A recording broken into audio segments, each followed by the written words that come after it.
Okay, I think we can get started. So I hope you can all hear me okay. Welcome everyone to this very topical event that adds to the conversation and rising rebellion against racist police brutality and carceral terrorism across the globe in the wake of police killings of George Floyd, Breonna Taylor, and so many more. My name is Boyda Johnstone, and I'm an assistant professor of English at Borough of Manhattan Community College, which is part of the City University of New York, or CUNY system. Our panel today is entitled Police Terror and CUNY, Past, Present, Future, and aims to give an overview of abolitionist thinking and activism localized on our public school campuses in New York. Before I introduce the first speaker, I'll just give some brief background on the group organizing this because we have such a big crowd today. Rank and File Action, or RAFA, grew out of 7K or strike movement last year, which aimed to push CUNY's union, the Professional Staff Congress, or PSC, towards more militant and democratic action. In particular, we were pushing for a new contract that offered 7K per class for adjunct professors who received about half that. The contract that was passed and touted by various mainstream media outlets as historic did not get us anywhere near that. The PSC consistently refuses to adopt proven effective labor strategies such as work stoppages and strikes in its bargaining tactics with management, but we believe that this is changing, and our group and allies have been urging them in the right direction. In fact, a week ago today, RAFA activists were instrumental in passing a resolution at the PSC Delegate Assembly that demands NYPD be banned from all CUNY campuses and that calls on our parent union, AFL-CIO, to, quote, end its affiliation with the International Union of Police Associations. Police unions corroborate state-sanctioned violence against Black and brown people, are the first to respond in defense of charges against officers, and block any changes to the system of policing. Consequently, any conversation around systematic defunding and abolition of the police has to include discussion of labor unions' collusion in this violence.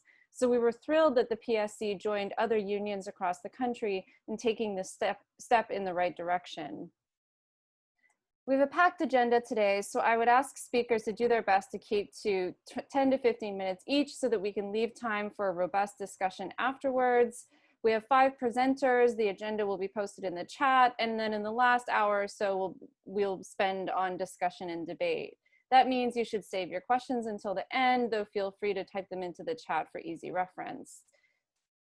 I should also mention that the first formal section of this event is being recorded for future circulation, which all the speakers have agreed to. And additionally, Montez Press Radio will be broadcasting this section on their site at a later date. So we'd like to thank Montez Press Radio for their support of our group for RAFA and for their generous invitation to help publicize it later. Without further ado, let me introduce our first speaker, who really does not need much of an introduction at all. And we're so happy and honored that Alex Vitale has agreed to join us this afternoon. Professor Alex Vitale is a professor of sociology and coordinator of the Policing and Social Justice Project at Brooklyn College and a visiting professor at London's South Bank University. He has spent the last 30 years writing about policing and consults both police departments and human rights organizations internationally. Prof. Vitale is the author of City of Disorder, How the Quality of Life Campaign Transformed New York Politics, and The End of Policing. His academic writings on policing have appeared in Policing and Society, Police Practice and Research, Mobilization, and Contemporary Sociology. He is also a frequent essayist whose writings have appeared in the New York Times, Washington Post, The Guardian, The Nation, Vice News, Fortune, and USA Today. Recently, I caught him on Al Jazeera. So I'll pass it over to Dr. Vitale. Thank you again so much for joining us today.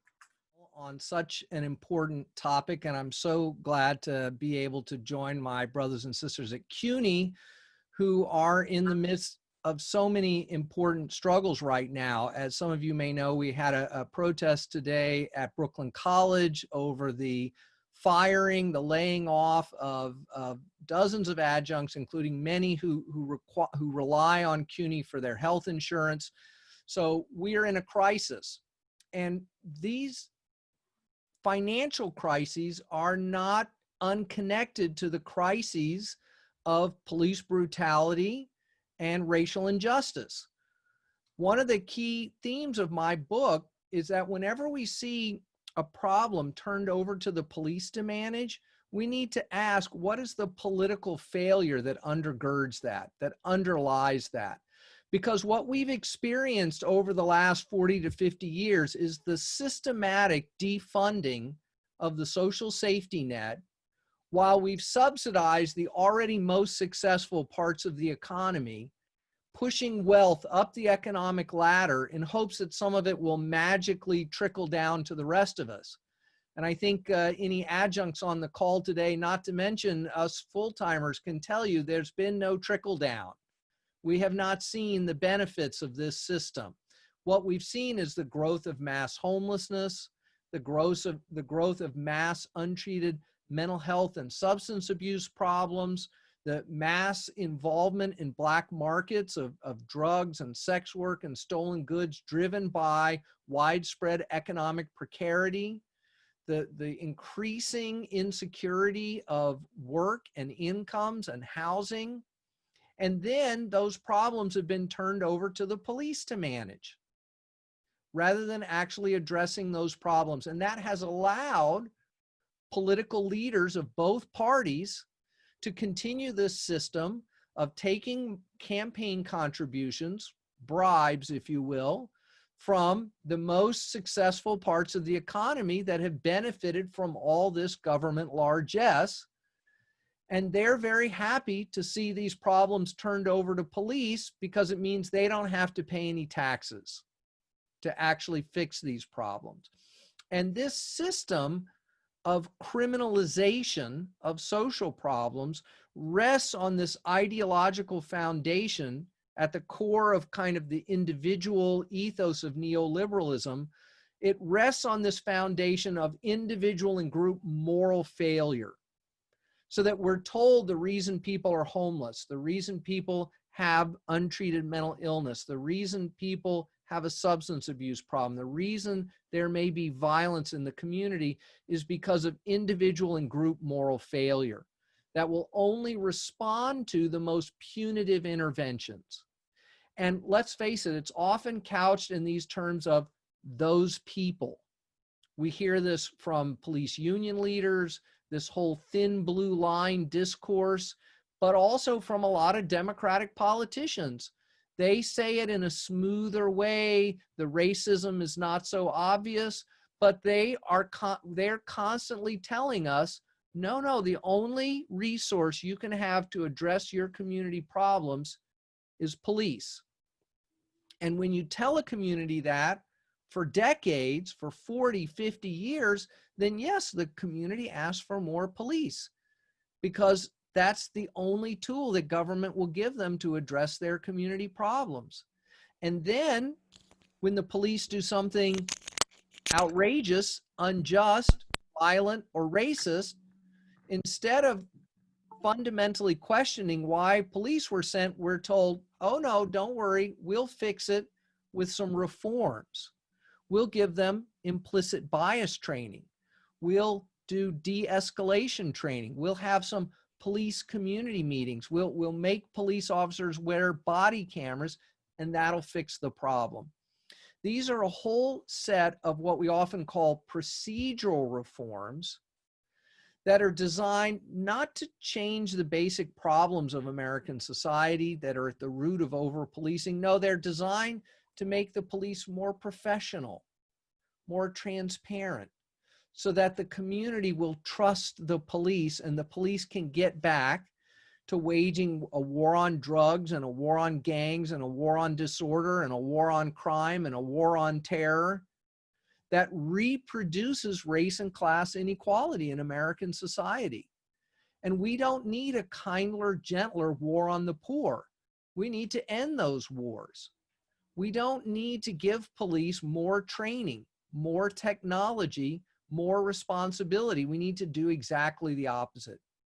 We need to scale back our reliance on policing in every way that we possibly can. And what police abolition means to me is really three things. It's about an analysis, it's about a process, and it's about a vision of the future. As an analysis, it says we understand the use of police and jails and prisons have always been tools of facilitating regimes of exploitation that allow the continued abuse of communities to move forward. In the origins of policing, about 150 to 200 years ago, those regimes of exploitation were slavery, colonialism, and the rise of an industrial working class. Today, we don't have slavery and colonialism in these forms anymore. We barely have industrialization. What we have is neoliberal austerity politics and the growth of these billionaires at the expense of the rest of us. And police do not spend their time chasing bank robbers. They spend their time chasing homeless people and young people without jobs and people having a mental health crisis and kids in schools who are acting out because the schools have no extracurricular activities and have become giant test mills that are dehumanizing and alienating. So that historical analysis reminds us that these police reforms can't possibly work. It helps to prevent us from making analytic mistakes about embracing reforms that are actually part of re-legitimating institutions designed to reproduce inequality in American society. It's also about a process. It's about looking at these institutions and imagining how we can reduce the scope and intensity of their power. How can we dial back our reliance on them and dial back the power that they have over our lives? So there may be reforms along the way that we campaign for.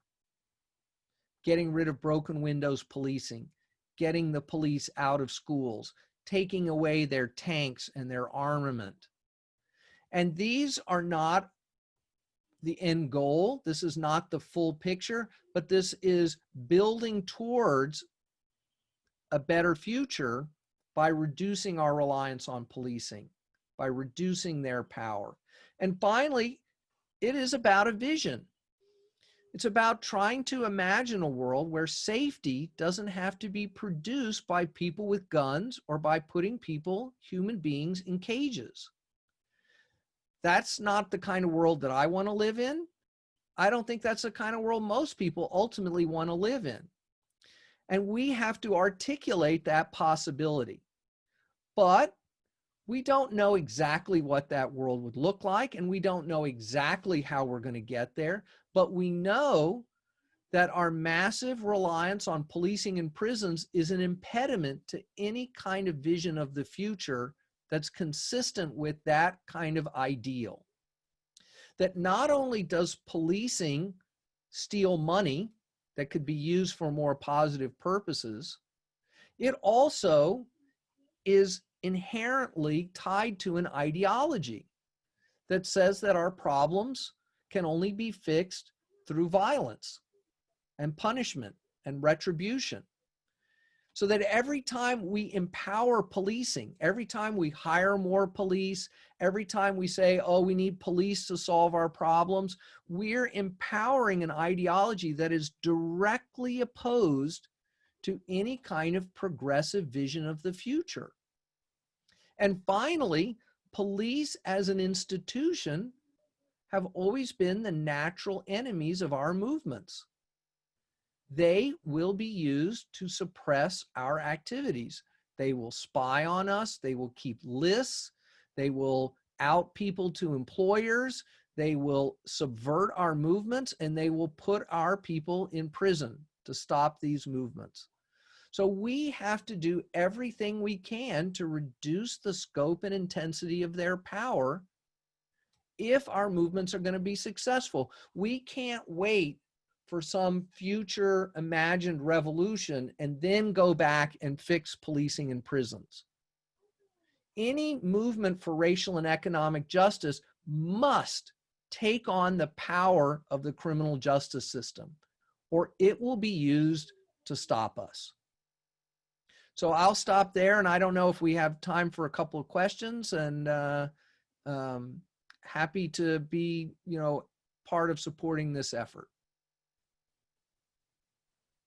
Great, thank you so much. That was really wonderful, and I think did a great job framing exactly the terms of the conversation that we're hoping to spark today. I think we had mostly anticipated saving questions or discussion to the end, but it's the second hour, but I'm not sure if you'll be sticking around for the whole thing. I can't stick around for that second hour. Maybe let me just say something about these efforts around CUNY security that are going on.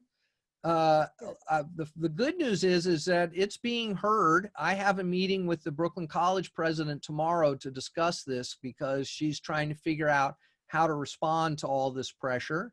And I think that just with city police budgets, we should be calling for a 50% reduction in funding on CUNY security as a starting point, as a framework for moving forward. We need more counselors. CUNY has an appalling ratio of students to counselors. It's something like 2,000 to 1, where the national average is like 500 to 1. So it's appalling.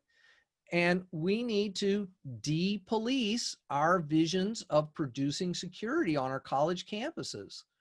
We need to engage students and faculty in the co-production of a safe environment. We need to stop all this nonsense around ID checks. You go up to Columbia, there are no ID checks. It's because our students are poor, Black and brown, that the campuses feel like armed camps. We have more officers carrying firearms openly on campuses. And I'm like, what are you going to do with that thing? You're going to shoot some student in the middle of a fight? Like, this is ridiculous. And they talk about, oh, there are going to be invasions of armed perpetrators on campus. This is using the most remote possibility to justify the everyday policing and harassment of our students and members of the community as well.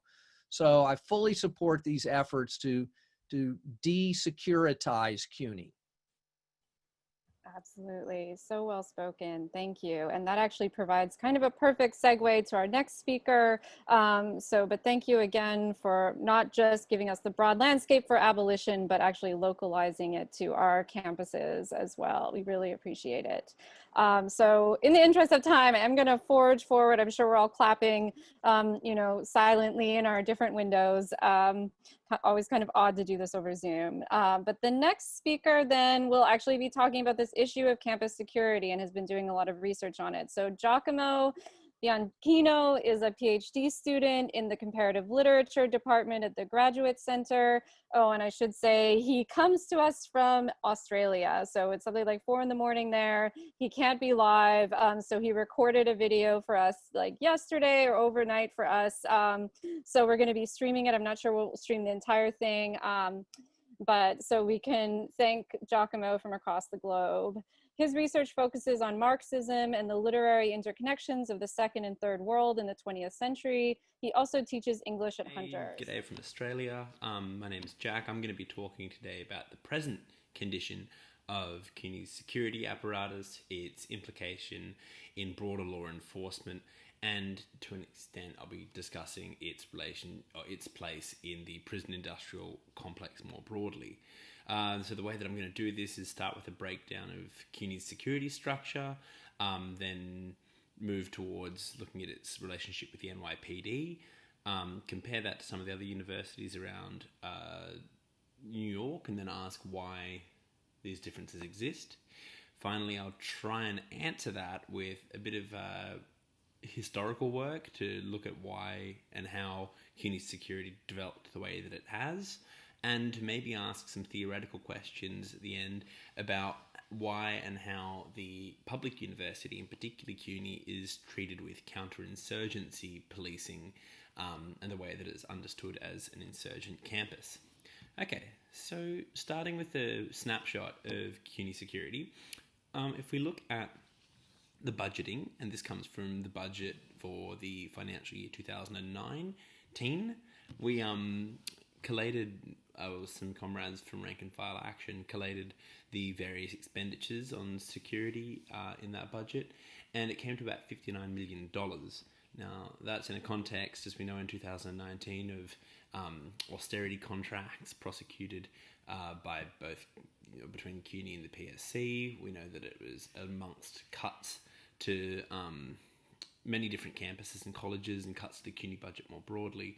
Still, we're spending a growing amount on security. Inflates every year since 1990. Okay, in terms of the makeup of this security force and what we're spending the money on, this information all comes from security reports, which are documents that each campus, each university in America has to make public by virtue of the Clery law or the Clery Act. And so these come from the security reports from the different CUNY campuses from 2019. So overall, we employ over 1,000 public safety officers. Roughly 1,158 officers is the number that I've come up with from collating the different security reports.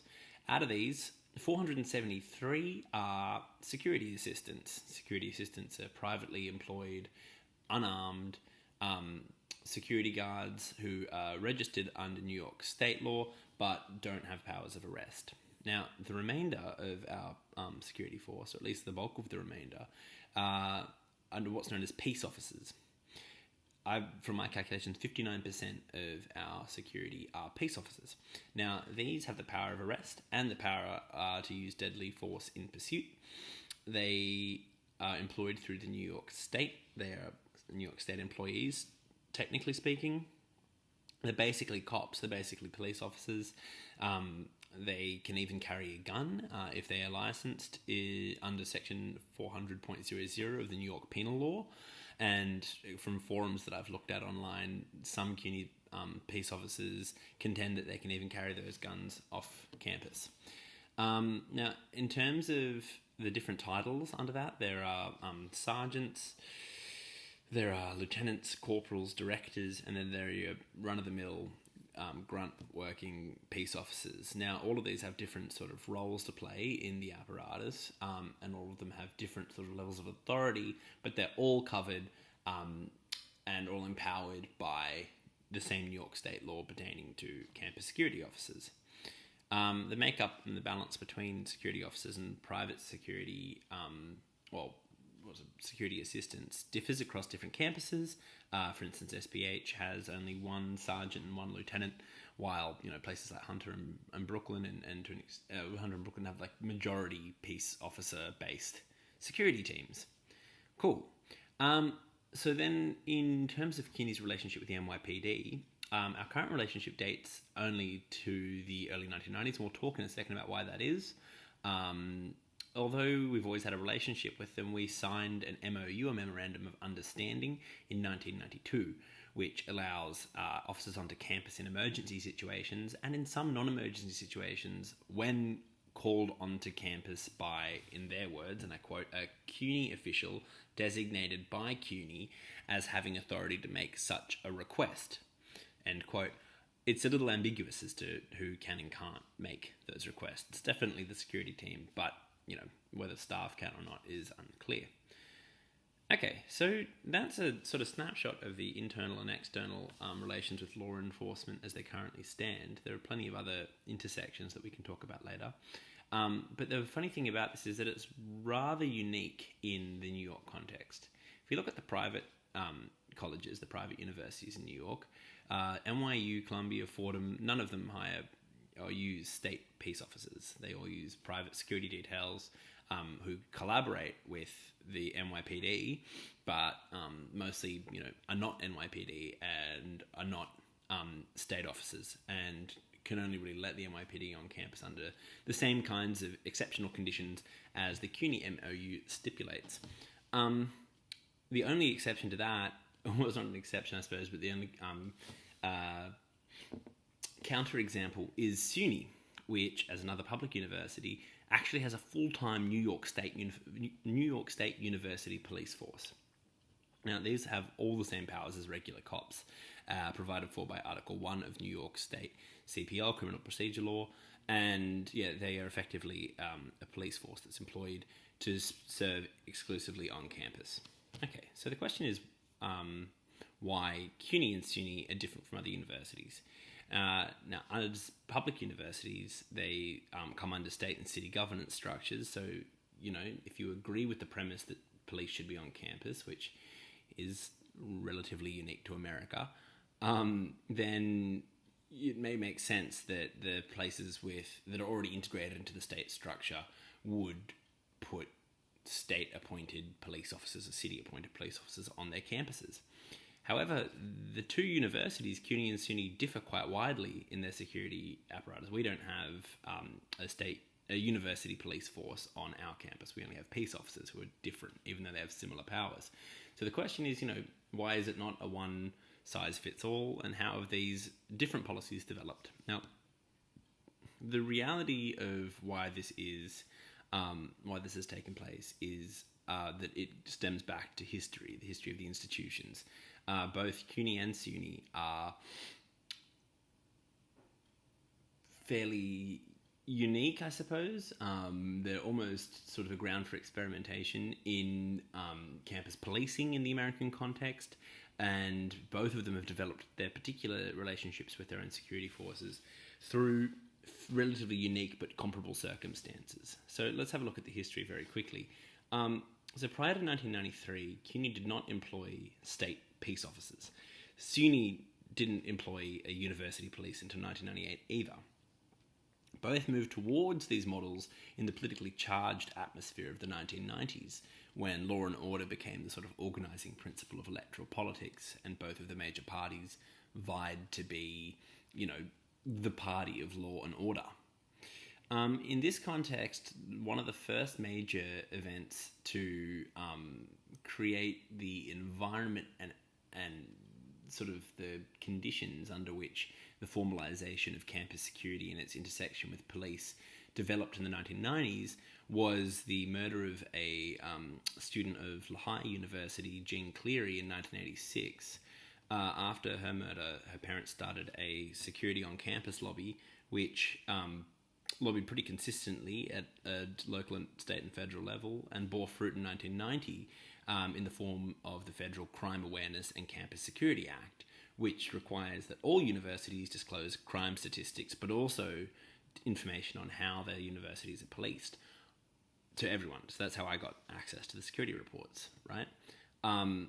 So even though, as many studies have found that the university is much safer than other places, and the crimes that are committed on it are, generally speaking, things like larceny, and very rarely are they violent crimes, the Cleary Act and this new information about campus crime provided quite a lot of fodder for neocons and law and order sort of minded folks to start pushing their policing schools agenda at a university level. Now, at the same time, this was taking place at a point where austerity and the divestment from public education in New York led to some pretty acute antagonisms between students, staff, and administration. So in 1989, a wave of student protests against the sort of defunding of CUNY started, mixed with a series of anti-racist protests of certain staffing decisions and funding decisions that the university had made about its different departments and stuff. This culminated in 1990 with some actual occupations of CCNY buildings, which were paralleled in SUNY with occupations of buildings there as well. Now, it was immediately in the aftermath and environment created by these events that CUNY employed a guy called Jose Elique, and I'm sorry if I mispronounced that, as their head of security. So this guy was the former head of the Port Authority's anti-terrorist team. And this is where we start to see the intersections of counterinsurgency and university policy, right? So under his sort of very aggressive, and he was renowned for being a gruff and fairly difficult man, his aggressive leadership, the security presence at CUNY increased significantly. He also signed the new MOU with the NYPD that I spoke about earlier, and more importantly, move towards the peace officer model of security, of policing the CUNY campuses. So in 1995, we see the first sort of political use of the peace officer group, right? And the important thing to remember here is that the peace officers are as much about controlling student dissidents as they are about, providing a safe education environment. And if they were even used for the latter, it's very oblique. So, if I can continue punning on the word safe, in 1995, Eloque implemented what was called the Special Assistance for Events, or SAFE team, a group of 33 highly paid peace officers who were supposed to provide safety at events like student protests. In reality, they were actually used to keep notes about student protesters and to keep records of various student radicals around the campus. They kept an enemies list with these students' school, race, GPA and academic specifics, and shared that information with college security and to use it in barring certain students from participating in events on campus. One example is at Hunter, they tried to stop students from attending a talk by Khalid Muhammad of the Nation of Islam in 1996, even though that ended up being a failure. So yeah, pretty explicit political use of the peace force, right? Unclear what happened to the SAFE team, but we can see with them that the peace officer title and the move towards the peace officer model was certainly as much about controlling student unrest and managing the kinds of antagonisms and inequalities caused by university divestment as it was about the sorts of things that neocons were touting at the time about, making sure that universities are safe places to study. At CUNY, it's a similar situation, student protests, and amidst the increasing rhetoric of policing schools during the Clinton administration, saw the first suggestion of making security into a campus police in 1993 and the formalization of this in 1998. Okay, so there are some other ways that CUNY intersects with the prison industrial complex. For instance, it has corporate partnerships with brands and entities like Corecraft, which is a correctional industries group that is basically the prison labour group. So it makes use of prison labour basically, or at least revenue from prison labour and products from prison labour through Corecraft. And it also, as Hunter students will know, has commercial contracts with entities like Starbucks, who are known to use prison labour and also known to use slave labour down in Latin America. The other way that they participate in the way that we are integrated into the prison industrial complex more broadly is through John Jay College of Criminal Justice, which offers free leadership courses to NYPD officers at an undergraduate and master's level, which effectively means that the budget that's used to subsidise that is drawn from a budget that is largely composed of student tuition fees, so civilian students are paying for police degrees. So those are some examples of not only what CUNY looks like on the inside in terms of its internal security apparatus, but how it participates in broader structures of law enforcement and the prison industrial complex. I would suggest that the uniqueness of CUNY in the New York context, apart from SUNY and the comparativity with SUNY, suggests that public universities are a different ball game when it comes to the rhetoric and the discourse of policing campuses.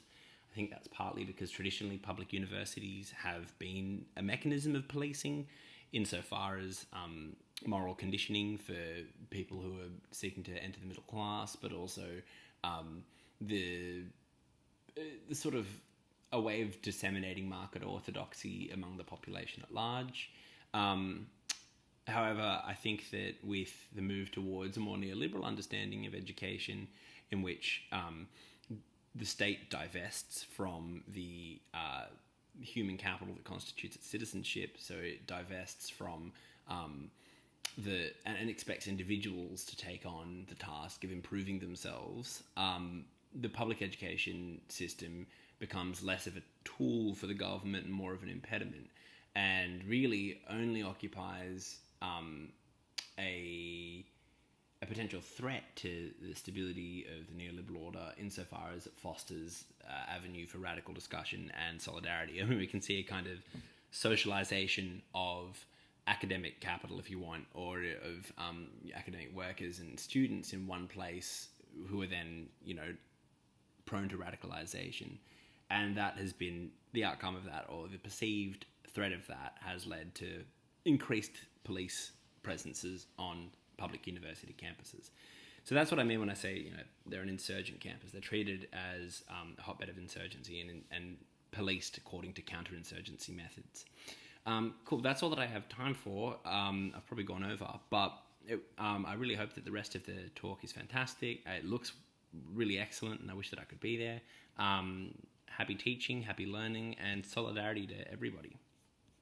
We have Robert Cuffy joining us, who is a well-known revolutionary socialist in New York and effective organizer for Black liberation. He is a member of the DSA Afrosocialist Caucus, a leader of the NYC Fight for Our Lives Coalition, which is part of People's Strike, a national coalition organized by Cooperation Jackson, and a founder of Socialist Workers Alliance of Guyana. He is also a leader of the DSA labor branch.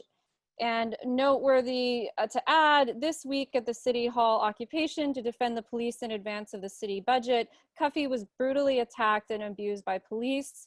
The petition of support that has just been shared by Jamila in the chat has been circulated and signed by numerous officials, as well as DSA labor and more caucuses. So I would encourage you to click on that link and join in signing to support just him in trying to address and receive some justice for this awful event that happened to him. And I really didn't expect him to be here today after I read about this. So we're especially thankful that he's given his time to our event. So can we unmute him?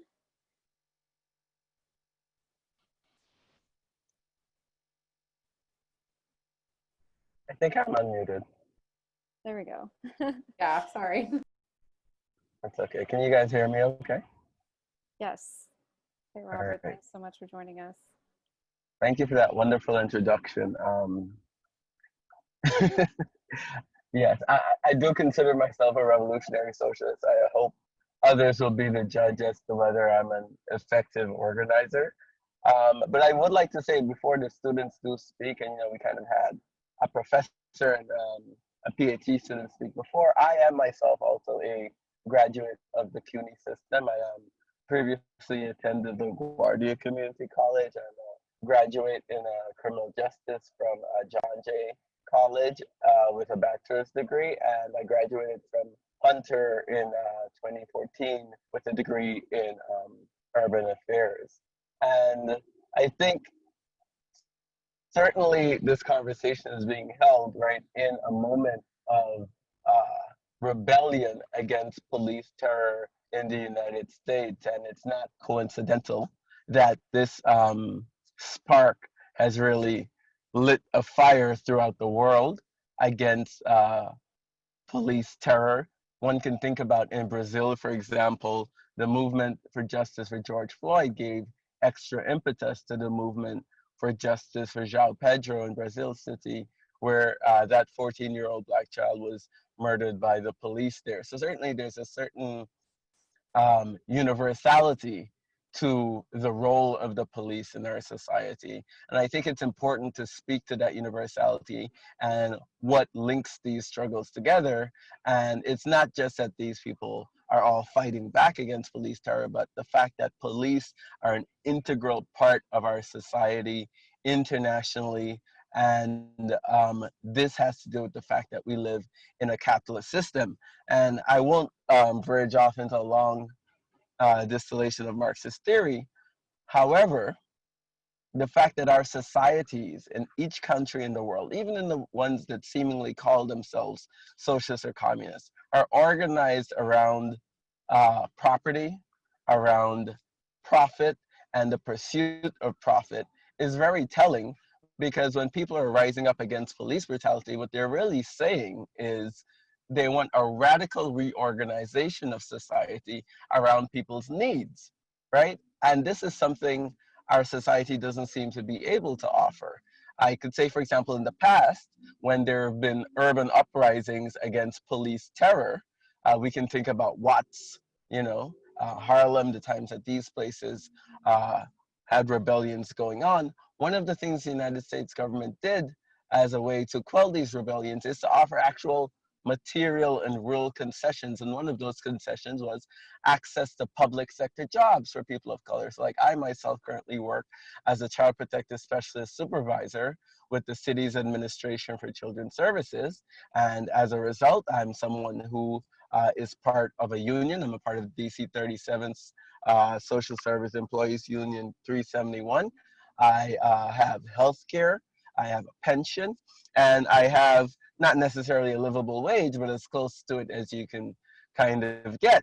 And if we contrast that with what's being offered today in response to these rebellions, it shows that we must speak explicitly and clearly about the system under which we live, because this capitalist system, which is built around the pursuit of profits, has this fundamental problem of a crisis of profits. And this is a long-term crisis, right, where over time in our society, if you look at a chart, the profitability of the system goes down.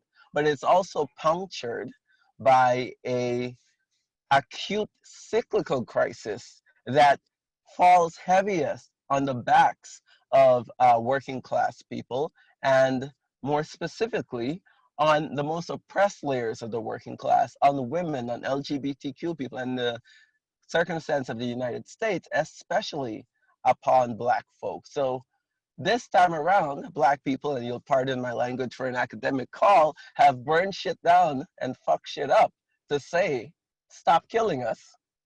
But also, much like in this rebellion, as in the rebellion in Baltimore and the rebellion in Ferguson for justice for Freddie Gray and Michael Brown, respectively, these rebellions have peeled back a layer on society to show it is not just police brutality, it is the whole socioeconomic system that has its knee on Black people's neck. So if you think about what was going on in Ferguson, for example, that municipality was funding itself through the ticketing of Black residents by police officers for the most frivolous offenses. And those of you who are criminal justice and public policy people know that when cities issue tickets, it's not supposed to be to fundraise, but rather for administrative costs associated with these things. But you then move to Freddie Gray and Baltimore, and you realize this rebellion peels back a layer, and you see that the police department in this deindustrialized, decaying, decrepit city was making ends meet through using the Black community to steal from each other. They were having drug dealers rob each other. If you look at the FBI probe into the Baltimore Police Department, you will see that this was a city living in decay, in capitalist decay. And it's very important to name these things. And this time around, instead of doing things like offering public sector jobs to people of color to try to quell the rebellion, we actually see, if we zoom into New York City, a cut in public services, right? People have demanded, for example, defund the NYPD. People have encamped at City Hall to defund the NYPD. People like myself have put ourselves at great personal risk to organize protests. Like, some of us don't sleep, some of us don't eat. Okay, I haven't been sleeping, I haven't been eating. But we do this because of our lived experiences as people of color fighting for a better world. Yet, the responses we've gotten have been mostly symbolic. If you, for example, travel around New York City, you would see on the Link NYC systems that have replaced the phone booths that there is the names of the victims of police brutality displayed there, so they're going way back. They're telling us about Eleanor Bumpers, they're telling us about Eric Garner, but that is symbolic.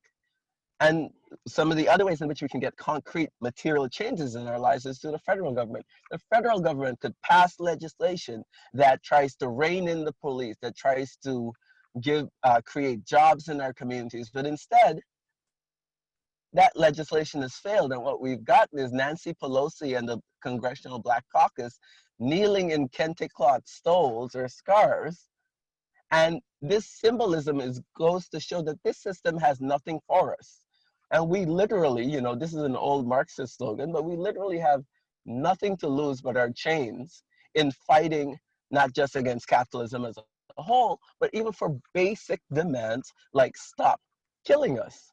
And we have to delve concretely into our history to understand why these basic demands are not being met under the system. And a lot of people will say, oh, you know, well, God, who really wants to go off on an intellectual tip on these things? But at the end of the day, history is all we have if we want to inform our current struggles and build for the future. As a comrade recently told me, history is, in sum, a distillation of the lessons of the past. And we need to make sure we're not repeating the lessons of the past, the mistakes of the past, and that we're building upon our successes.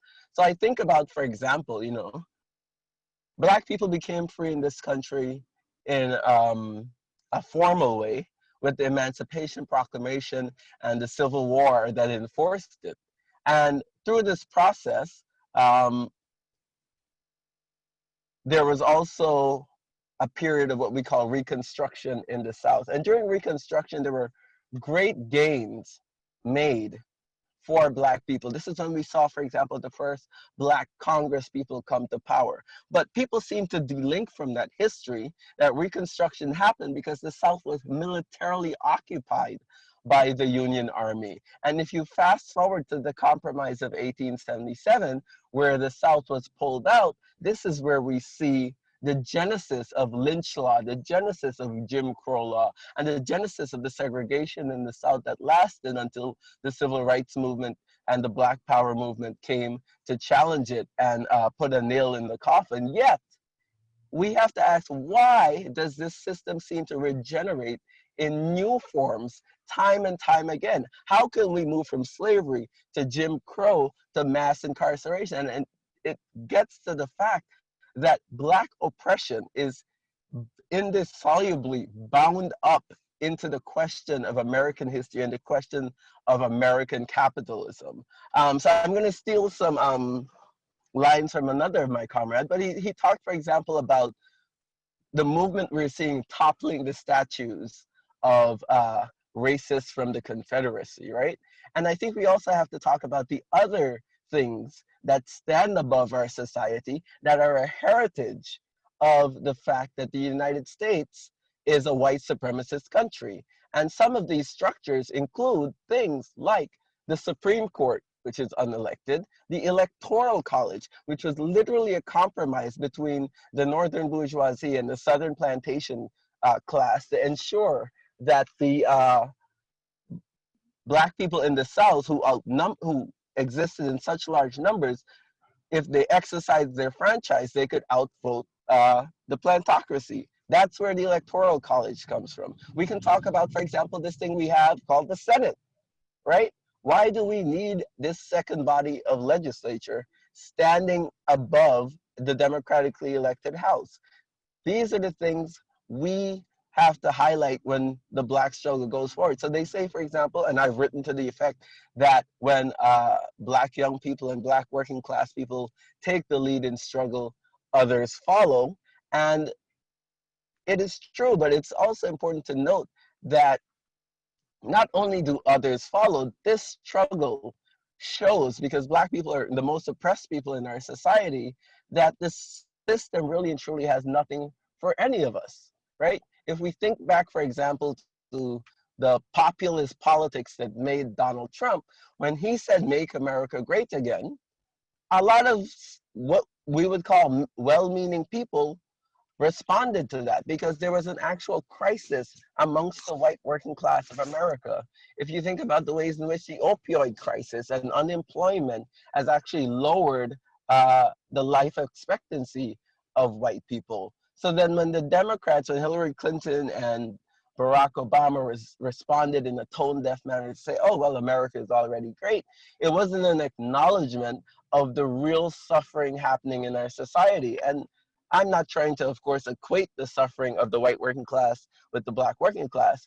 But what I am trying to say is there's the question of agency that needs to be taken into account. And through their own agency, Black working class youth have thrown caution to the wind and done things like burn down precincts to say this system is not working for us. And we've seen white working class people follow their lead and also say, like, these are the ways in which this system is not working for us. And if we go back to CUNY, for example, I think the lesson is that Black leadership needs to be followed. And I have a lot of respect and admiration for Professor Vitale, for example, but I'm not sure if Brooklyn College's president meaningfully wants to address issues of race and policing on campus, that they should be meeting with a white academic.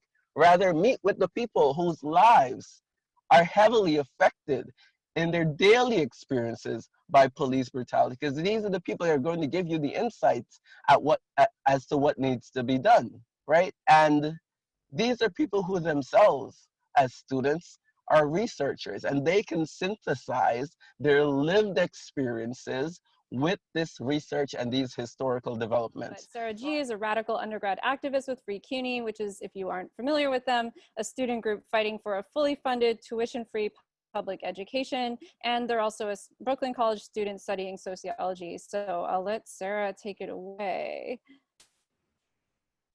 Hello everybody. I hope you all can hear me. Thanks for having me. First, I just want to thank the reporter Aviva Stahl, who reported basically all of what I'm talking about and has been coming to campus to give talks on it. So all of what I'm about to say is not possible without her reporting. Also, while I'm going to talk about the surveillance of non-Black Muslims at Brooklyn College, I'd like to emphasize that the police is inherently anti-Black and exists to perpetuate a police state, maintain racist capitalism, and police Black folks and Black queer folks are at most risk for police violence. So all the full-timers and white folks and non-Black people of color on the call can easily find a lot of places to donate and fundraisers online, I'm sure. So I'm going to begin. I'm going to be talking about the police surveillance at Brooklyn College that happened from 2011 to 2014 around. It begins in 2011 when someone named Mel began showing up to Islamic Society events. She claimed to be Turkish and her family was non-practicing, but she wanted to start practicing Islam. And she was apparently on campus, like I said, from 2011 to 2014, but it could have been longer. And she was moving through Muslim communities through Brooklyn and Queens while she was also on campus. And while she was on campus, she formed a lot of intimate relationships with these women, attending weddings and bridal showers and other family events.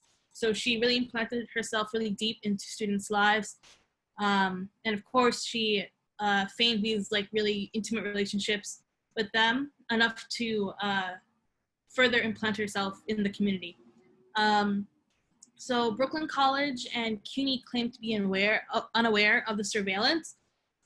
Brooklyn College, by saying Brooklyn College, I mean Karen Gould, who was the president at the time that this news broke. I believe that she wasn't the president for the entirety of the surveillance, though. After the news broke on this, there was a lot of reports. It broke after a case where 2 Muslim women in Queens were charged with terrorist plotting. Even the details around that case are really sort of shadowy.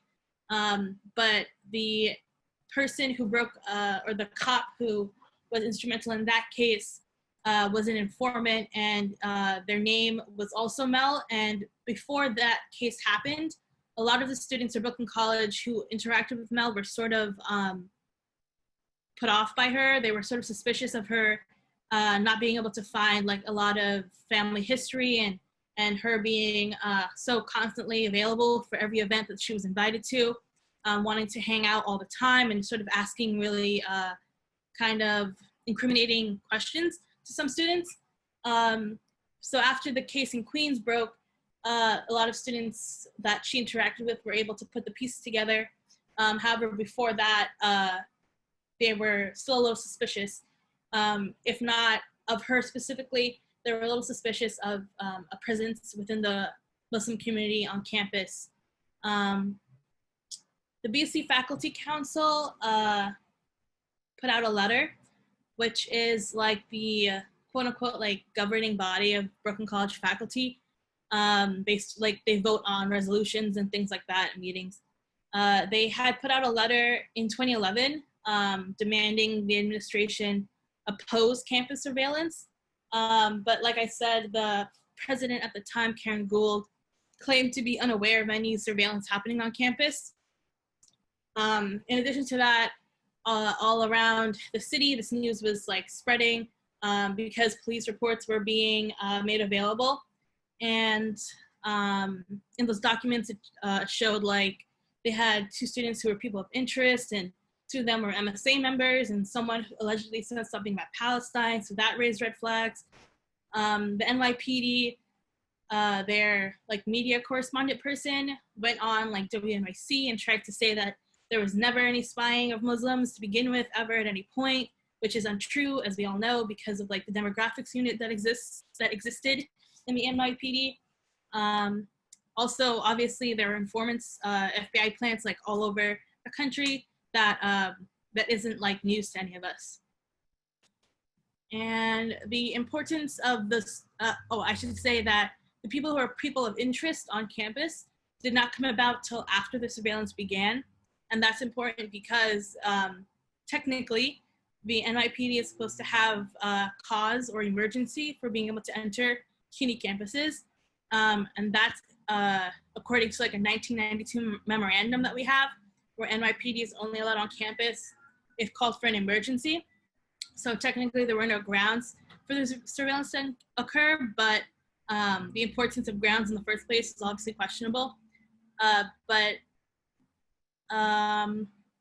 Yeah, like I said, the NYPD is not allowed on campus unless it's an emergency. So I think it was mentioned earlier by somebody that only a like select few number of people have the ability to call NYPD on campus for an emergency. Of course, the NYPD could have just broken that rule and said, whatever, we're gonna send an informant in or someone to surveil, or they could have gotten permission. That's still very cloudy for all of us. We don't really know what the exact details of that were, because if you are a Brooklyn College student, you're well aware that ID checks are a big part of coming onto campus, because we have gates around campus. And it seems really implausible to me that this woman is able to move in and out of campus and go into student activity buildings without having her ID checked in 4 or 5 years that she was on campus. And while this was 6 to 7 years ago, there's still a lot of fear in organizing circles. It's sort of become like a little dark joke between us, I guess, to say that, oh, this person kind of seems like a cop, like we don't know where they came from. So yeah, there's that fear of there being like surveillance happening around us at all times. And that's in organizing circles, but that fear is nothing really, is not comparable to the fear of Muslim students trying to build communities on campus and having to fear that there's somebody trying to incriminate them at every turn. There has, to my knowledge, there has not been a formal apology from the college president, which of course that doesn't really mean much coming from a college president and happened years ago already, but there has been like no formal apology or acknowledgement of it. More recently, the NYPD has been using the bathrooms in the Webb building on Brooklyn College campus. And that building houses a lot of student clubs, including the Brooklyn College Puerto Rican Alliance, which that club has a long history of like taking radical actions and having radical events historically and contemporarily. And the police are able to go use the bathroom in that building, and they are sometimes plain clothes, but they're visibly armed. So when students raised concerns about this and started a petition for it, local news caught wind and like ran a lot of headlines that were really blown out of proportion. But even if they were, it doesn't really matter if they had made them milder, because the local police precinct was really angry about it. And so the current president, Michelle Anderson, went to meet with them and assured them they are welcomed on campus. I don't even know if that's a real thing because of the memorandum in 1992 where they're not allowed on campus. But according to her, all city workers are, it's a neutral rule that all city workers are able to use this public university's facilities, like the bathroom. So she did make a big deal of going there and apologizing and saying you're always welcome on campus. While at the same time, I believe it was either the local precinct person or somebody in the NYPD had tweeted saying that they hope that Brooklyn College doesn't need the police at any time soon, because who knows if will come, or stuff like that. They were really angry about that, and that was a couple of years ago. So that's stuff on the surveillance, and I have some sources, but if you Google to read more, Aviva Stahl and Brooklyn College surveillance of Muslims, a whole ton of stuff will come up.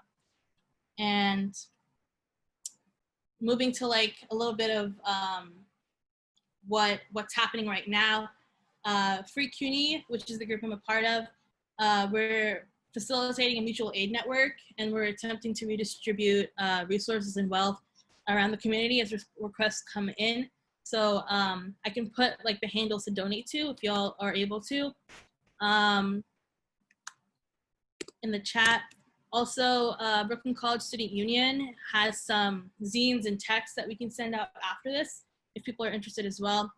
At Brooklyn College right now, the Black faculty and staff, as well as some student groups like the Puerto Rican Alliance, have sent a letter to the President, Michelle Anderson, which I believe is what Professor Vitale was referencing earlier, about meeting to talk about how to deal with these demands. The demands are from the Black faculty and staff and the BC Puerto Rican Alliance about hiring practices and funding and ways to make and demands about public safety as well.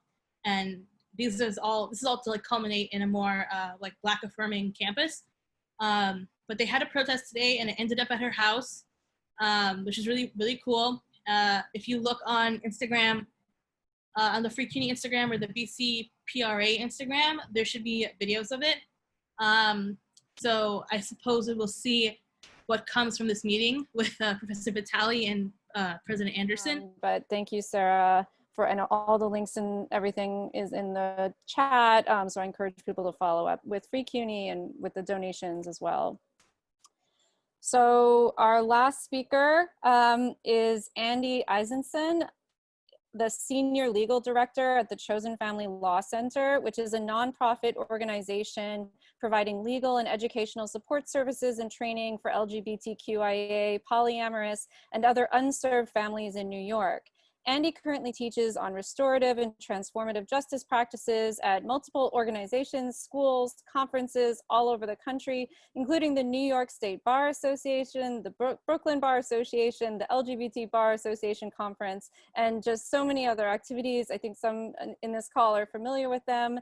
And this is supposed to be it was supposed to be CUNY past, present, future. It didn't exactly line up chronologically, but this is hopefully the restorative, transformative future that we're all looking towards, that does not in any way involve police. So Andy, are you out there? I'm here. Can you hear me? Yes. Great to see you. Thank you for the introduction. Yeah, I wear a lot of different hats because I don't like to have any free time ever. So I work with the Chosen Family Law Center, and I also work with the National Lawyers Guild New York City. I'm the president of the city chapter. And so when I started doing both of those things, I really didn't think there was going to be any overlap in what those two things involved, because one's family law and the other's anti-police violence and mass incarceration. But it turns out they're actually really heavily overlapping in that both of them involve trying to titrate a new way of engaging with harm into a community that is almost ready for it. So I just wanted to say, I just heard yesterday, and I wanted to share the idea that activist movements are like trying to get the lid off a jar. So like everyone's been pushing and pushing and pushing and twisting and trying to get it off. And then suddenly everything starts moving all at once, and it couldn't have happened without all of the stuff that felt really futile before. So keep going. The lid's gonna come off soon. I'm really hopeful. So look, in all of these different types of work, one of the things that I see a lot is what I want to call carceral logic. So it's the logic, the ideas of the criminal justice system and the way that they trickle down into the other stuff that we do that ostensibly has nothing to do with the prison system. I see that in my NLG work. I see that in the family law work. It's all over. It's one of those things that has to set itself up as being inescapable in order to be effective. Capitalism is the same way. Like it has to set itself up as being true about everything, that everything is a scarce resource that you have to fight for your share of if you want to have any, in order to be effective. So the logic of the criminal justice system, this idea that when someone commits some kind of harmful act, that means that in the dichotomy of good and bad people, they are now bad, and that means that they're dangerous, and that means that they need to be punished in order to heal the harm, and further that the harm itself can only be healed through the suffering of that person. That's carceral logic. That's the logic that comes from the criminal justice system, and that we learn when we're young. We learn during our formative years, and that comes forward in these really enculturated and embodied ways that we need to work to struggle our way out of if we want to try to do a different thing. We get taught stuff like this so hard, and the stakes when we're taught it are so high, that when we think about this as a tool, I like to think about, there's a thing in criminal justice called cui bono. I don't like to talk about the law very much because I think that it's not as useful as it thinks it is. But one of the ideas that you learn in law school is called cui bono. It means who benefits. And I think it's really, it's taught to you to use in trying to analyze what happened in a crime. Who benefits, who ended up with the TV or whatever. But who benefits from us believing this? Sorry, the dehumidifier turned on. Like, who benefits from us believing that when we are hurt, we can only find healing when the person who hurt us is punished? Who benefits from us being unable to imagine an alternative to the carceral system? So carceral logic identifies individual acts of violence as the problem, as inherently the problem, and a problem that arrives directly from the presence of bad people in our midst, which bad people need to be identified and extracted and thrown away. And that job is the job of the police.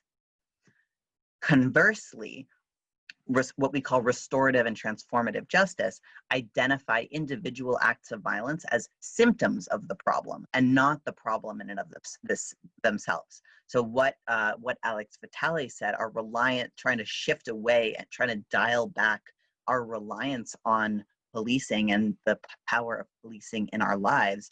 Another way of looking at that is shifting to a place of curiosity and openness and addressing the roots of the violence instead of the leaves of the plant.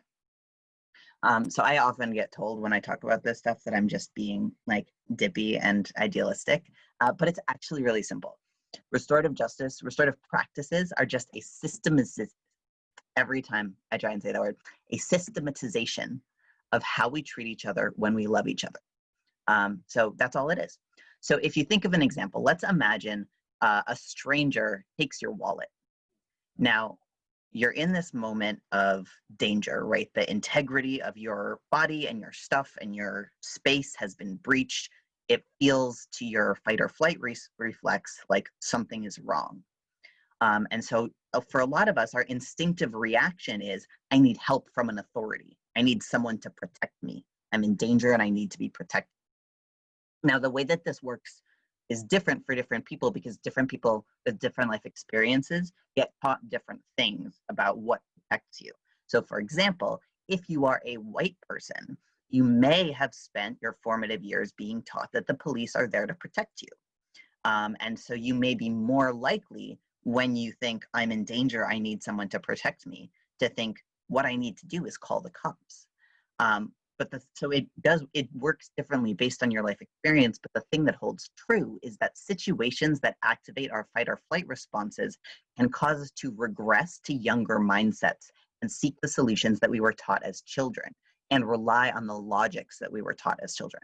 So when we're in danger, or when we feel ourselves in danger, we end up using these really binary understandings of right and wrong, because that's the way that children understand it.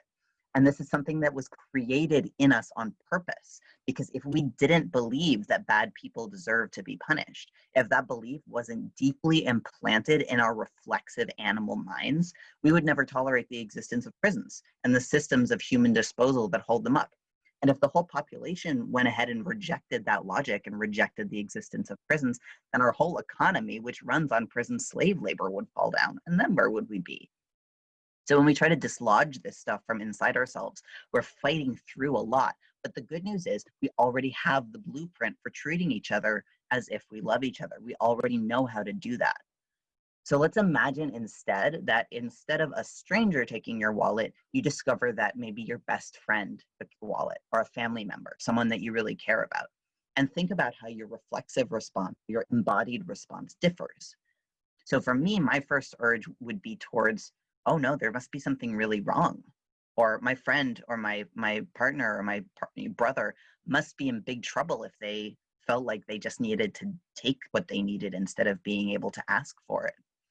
So notice when it happens with someone that you care about, how your initial response, the one that comes from your body, isn't retribution, but curiosity and care and interdependence. And how can I solve the problems that cause this, rather than this is a problem? So when we take that instinct and we institute it as a broader community practice, it's called restorative and transformative justice. So writ large, it's the theory of justice that emphasizes repairing the harm caused by behavior rather than punishing it. And in practice, it's usually accomplished through cooperative processes that allow willing stakeholders to meet and work together to transform themselves, their relationship, communities. Now, you're going to hear, when you start diving into this stuff, you're going to hear the terms restorative justice and transformative justice and accountability all thrown around, and it's going to be a little unclear whether they're synonyms or totally different things or overlapping things. And it's one of those things where every practitioner has a different opinion about what the words mean. You know, it's like queer. Like every queer person, if you ask them what the word queer means, they'll tell you something different. But here's my opinion. My opinion is that they're very strongly overlapping. That restorative justice tends to focus more specifically on an individual relationship. You hurt me, what healing do I need? How can you make this better? And transformative justice tends to take a more zoomed out approach that focuses more on the community that holds the harmed and responsible parties, and look collectively at what are all of the factors that allowed this harm to happen, and how can we collectively transform those factors to make sure that this sort of thing doesn't happen again. But again, you can ask another restorative and transformative justice practitioner, what is the difference between those two things? And you could get a totally different answer, and my answer is not more or less right than anyone else's. So an important thing to know about these practices is that they are really, really old, and that many, many different cultures have them.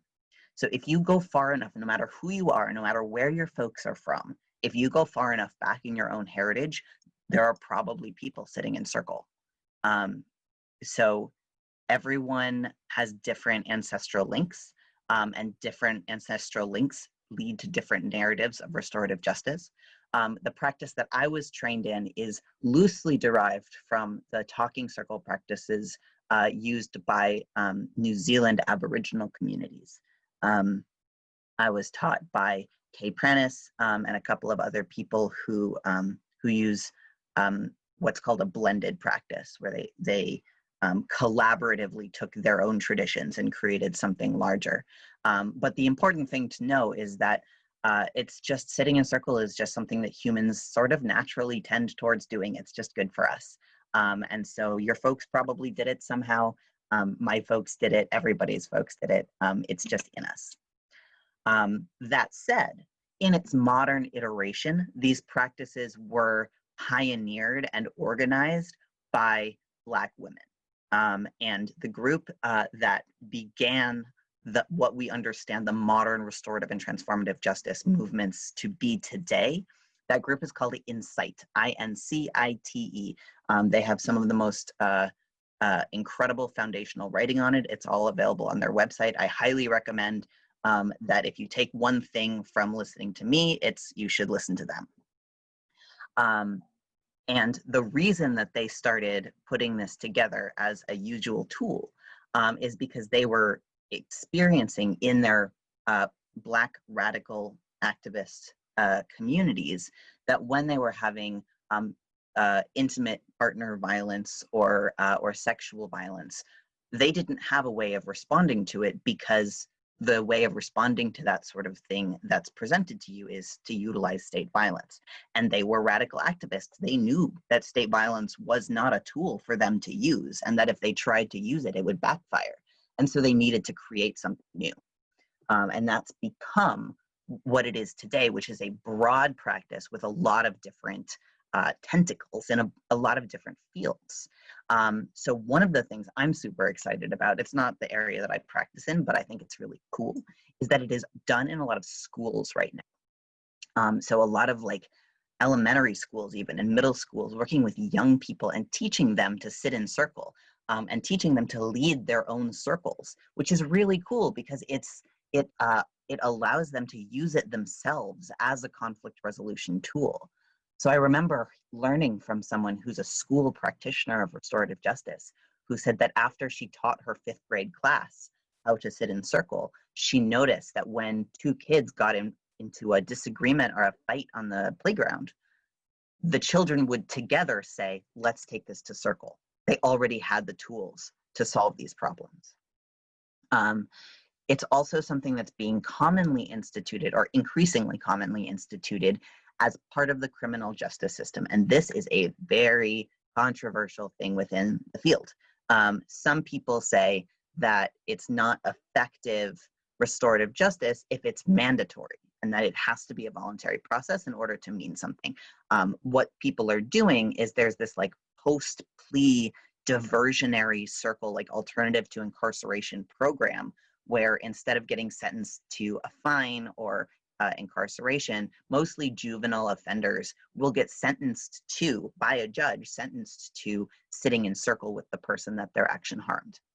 I'm of the opinion that anything that results in fewer kids in cages is a good thing, and we should prioritize that over purity of philosophy, but you know, your mileage may vary. But that's another way that these practices are being utilized to start to build the world that we want to live in, and it's really cool. And then there's also community circles, which in any community can create, and it just allows us to build the muscles of sitting together as a community. And my teacher told me that community circles are supposed to be 10% conflict resolution and 90% community building. So most of what you're doing in circles is learning how to take care of each other.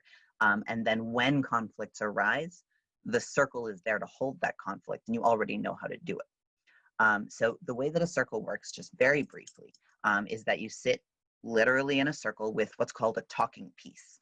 Different traditions call this item different things, but the important thing is that it is a physical item. Often people use something with some ritual significance. People do it differently.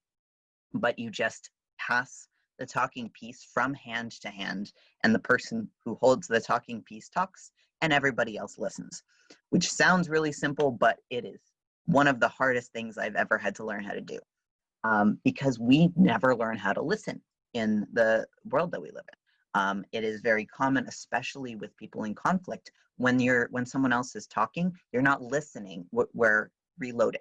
We're thinking of what we're going to say next. And the fundamental piece of the talking circle is what we call open-hearted listening, which is devoting your entire attention to listening and trying to understand what's being said to you.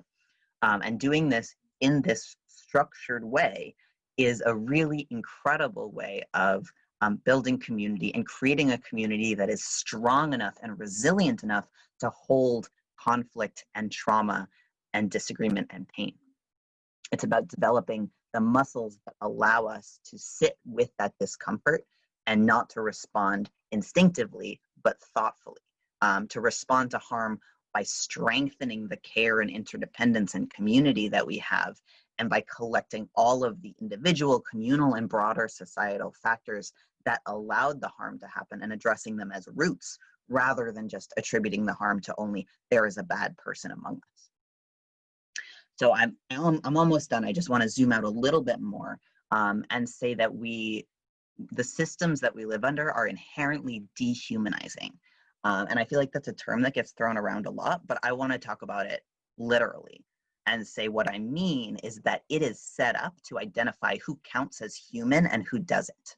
And that line gets drawn along a lot of different axes, and you see it manifest, along lines of race, along lines of citizenship status, criminal history, gender and gender identity, economic class and wealth, ability, all the lines that oppression goes along. That's what it means. It's a line that is set up to identify who counts, who matters, and who doesn't. They tell us the people who fall on one side of the line matter, and people who fall on the other side don't. And capitalism needs us to believe this and act accordingly, because it needs us to accept the prioritization of capital over some human lives. And the enforcement arm of this prioritization is the police. So the practice of making restorative justice part of our lives is the practice of allowing community care and interdependence to supplant this belief in all of our minds and all of our practices. So it's not just about replacing the police in practice with community groups. It's about replacing the belief that we are taught as children about why the police are necessary with the belief that justice is generative, not punitive, and not letting that regression that occurs when we find ourselves in danger dictate our politics. So Tada Hazumi, who does cultural somatics, says the revolution will be titrated. That means that when we introduce medicine into the collective body, we have to do it carefully and in a spread out way to allow it to integrate.